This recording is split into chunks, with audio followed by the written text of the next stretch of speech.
Hello, everyone, and welcome back to another super cool radio interview. I'm your host, Matthew Thomas. Thank you so much for tuning in. I have a great guest joining me at this time on May 17th.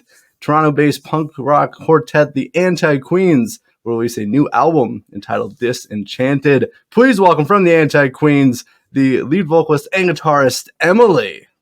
Hello, thanks for having me. Of course, thank you so much for hanging out with me. I know we got quite a bit to discuss with the upcoming album. Plus, you guys had some shows with Bowling for Soup. Is that correct? We did, yeah, it was awesome. So, how was that? How was that experience? How did that all come about?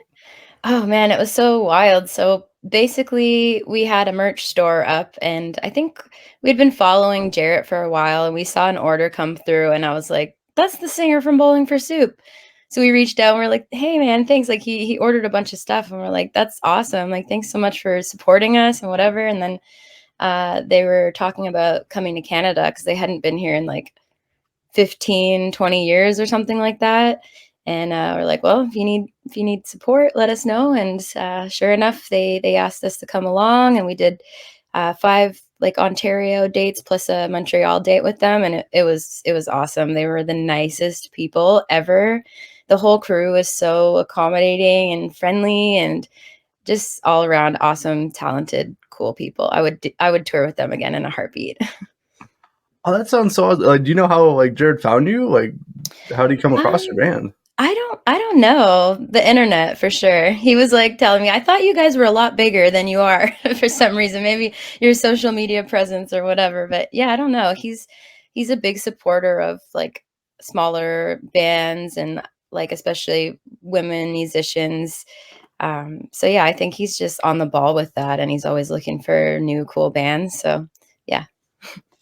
All right, well, I'm glad you guys had a fantastic experience, especially, as you said, Bowling for Soup. I think it was between 15 and 20 years they haven't toured in Canada, so awesome Yeah. to be a part of that, moment for them.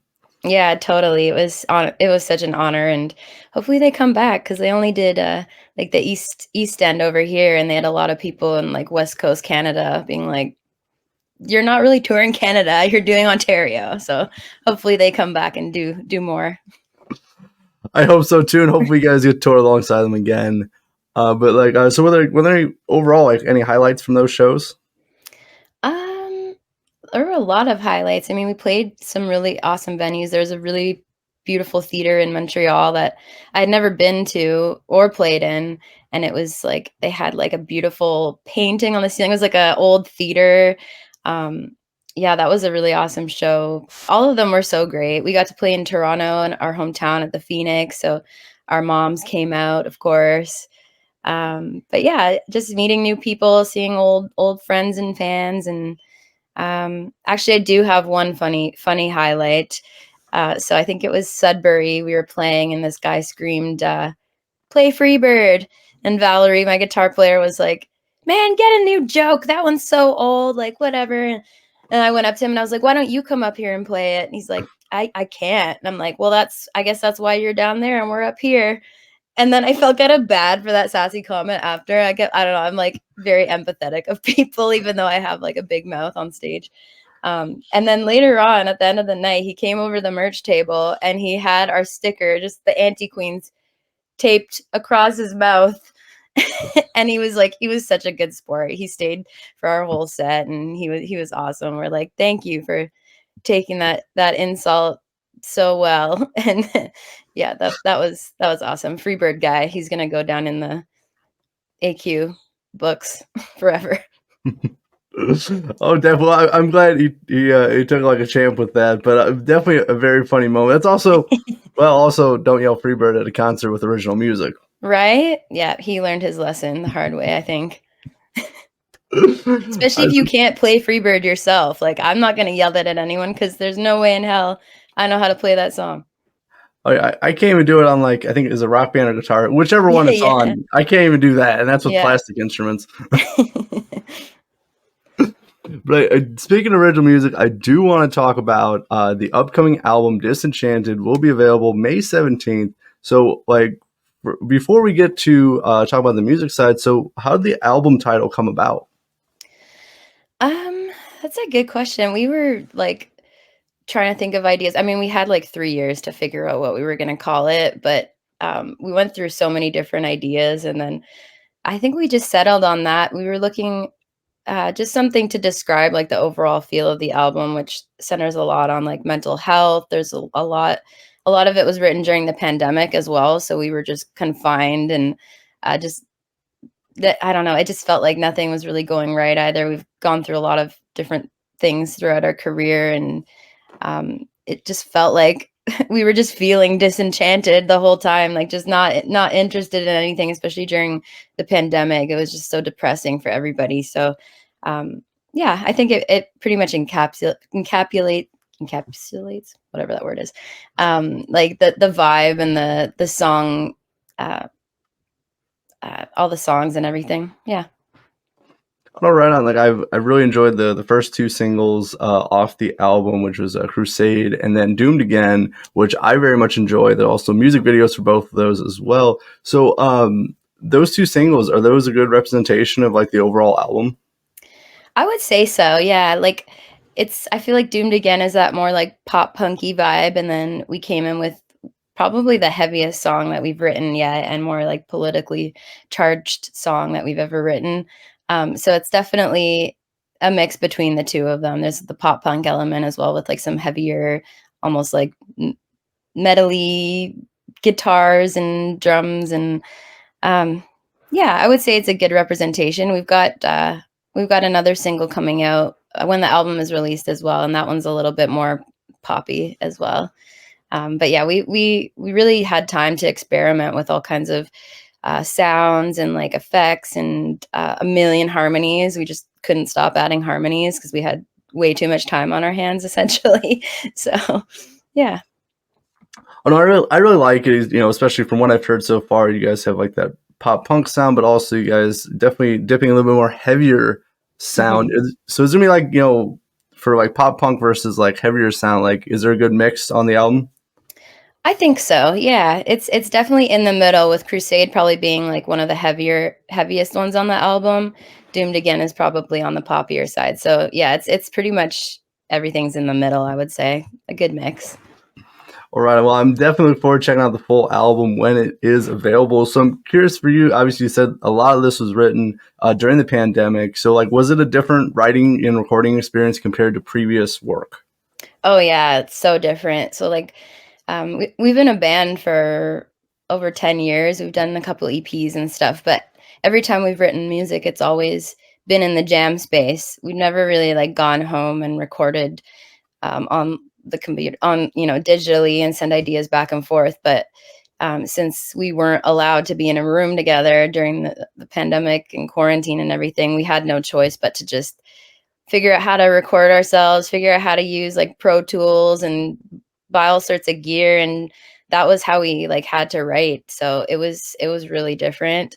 I think I prefer writing in a room still because you get that, like, the vibe, and you can bounce ideas back and forth way quicker than you can sending files 'cause it will take someone, like, a couple days to a week to open the file, listen to it, give you feedback, and I'm like, I want that instant gratification, but, it's cool now that we do know how to record ourselves and come up with demo ideas. I think, moving forward, we're gonna, implement both, like, that organic jam space vibe with also, like, demoing at home and stuff. I think it'll be a good time. Oh, no, for sure. Definitely, take the best of, obviously being in person, get that instant kind of, feedback and, you can, express ideas faster. But then digital side, always good, to kind of recording, have that kind of, demo, as you said, with the demos. So definitely take the best of both of that, Yeah. going forward. But, curious for you, like, do you have a favorite song off the upcoming album? Oh, oh my gosh, I'm trying to think about all of them. Oh my god, that's so hard. And it is a Um, challenging. I did put you on the spot with that. I haven't even thought about it really. I love them all because they're all different and they different vibes and, I mean, we do I don't know if we've announced that we have another special guest, but I'll just say it anyway. We've got the first song on the album. We have Brenna Red from The Last Gang, and she's on like a verse. So that's one of my favorites. And then that one's called Apocalypse She, and then Crusade, I guess, as well, because we got to feature Tracy from Cross Dog. So just like having those two amazing women on our songs, like I feel like that automatically just makes it two of my favorite.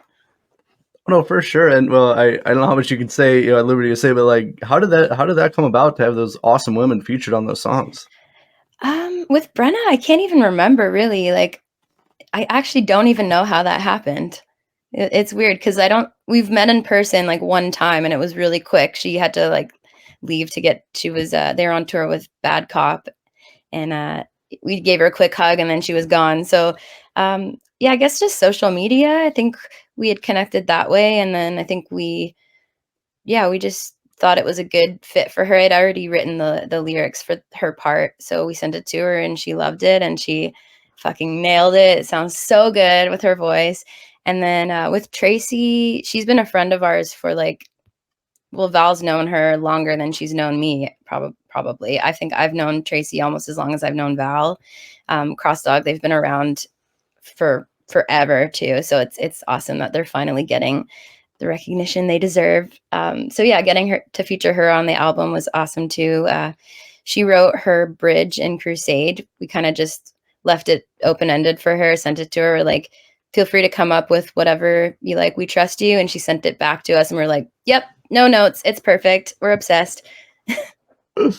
Oh, that is so cool. Just especially have like, just nail it on the first try, no feedback needed. And of course with that caliber musician, like, she's going to nail it. Yeah. Oh yeah. We're huge Cross Dog fans. So anything she writes, I love. Oh no, for sure. That's so cool to have, as I said, two great musicians featured on those songs. Definitely look forward to checking out the music as well with the whole album. But now as we're starting to close out, I did want one more question that kind of puts you on the spot a little bit, but then we'll talk about the future plans for the Anti-Queens. Do you have a favorite song to perform live? Ooh, let me see. Okay, we've got a new song. I mean, I love playing them all, but we have a new song off the album called "Oh You Shit." And it's about not owing people shit. And I've just been dropping the guitar for that one just to run around the stage with the mic. And I started this thing where I get everyone to just like flip us off like this. I think that's one of my favorite. Just seeing like a crowd of people flipping us off is great. And then when we finish the song, I'll be like, wow, guys, that was really rude of you to flip us off like that. You know how many songs we write about mental health? Like that's, just take the piss out of it. I love doing that. Everything about that sounded awesome. But it's cool to have that kind of the crowd involvement with that. Yeah. And of course, tell them not to flip somebody off because that's very rude. Yeah, right? The audacity. Exactly. Now, as we're closing on this interview, so we're into May of 2024. So, like, what does the rest of this year look like for the Anti-Queens? A lot of shows. We're doing a lot of shows. We're going on a West Coast Canada run with Ray Gun Cowboys, who are also on our label, Stomp Records. So that'll be fun. We'll get to tour the new album. We're doing quite a few festivals.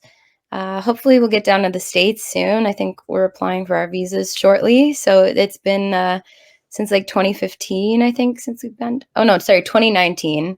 We did a couple dates down there. So yeah, it's been quite a while. And festivals, shows. We've got another music video coming out right when the album drops. And yeah, hopefully just start writing more too, because that's what I love doing. And no more quarantine. So yay.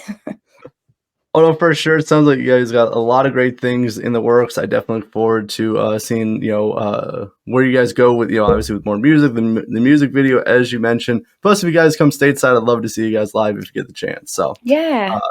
So it'd be cool, though, and definitely look forward. And I wish you all, hopefully, the best for 2024 and keep kicking ass because you guys have been, doing a lot of great stuff this year. Oh, thank you so much. It's been so fun. And now, close this interview out for everyone watching and listening. Where are the best places to find the Anti-Queens online? all over the internet. Just type in the anti-dash queens. Don't forget the dash, very important. But yeah, we're all over the internet, Instagram, Facebook. We've got a website. We're selling vinyl on our Bandcamp, I believe. We've got some like limited edition vinyl that are really pretty. YouTube, all the places. We're everywhere. Right on. I will leave some links to the Anti-Queens in the description of this podcast as well. Please check out and support them. Make sure to see them live when you can and pick up some merch and support them. But Emily, thank you so much for stopping by Super Cool Radio. I had a fantastic time chatting with you. Yeah, it's been so fun. Thank you so much. Awesome questions. Hey, that's what I go for. That's what I go for. I'm glad you had a great time, and hopefully I get to see you at a show sometime. Yeah, where are you located, by the way? Indiana. Indiana. Okay, awesome. Good to know. Put it on the map. That's right. All right, well, for Emily of the Anti-Queens, I'm your host as always, Matthew Thomas. Thank you so much for watching and listening to Super Cool Radio, and remember, stay frosty.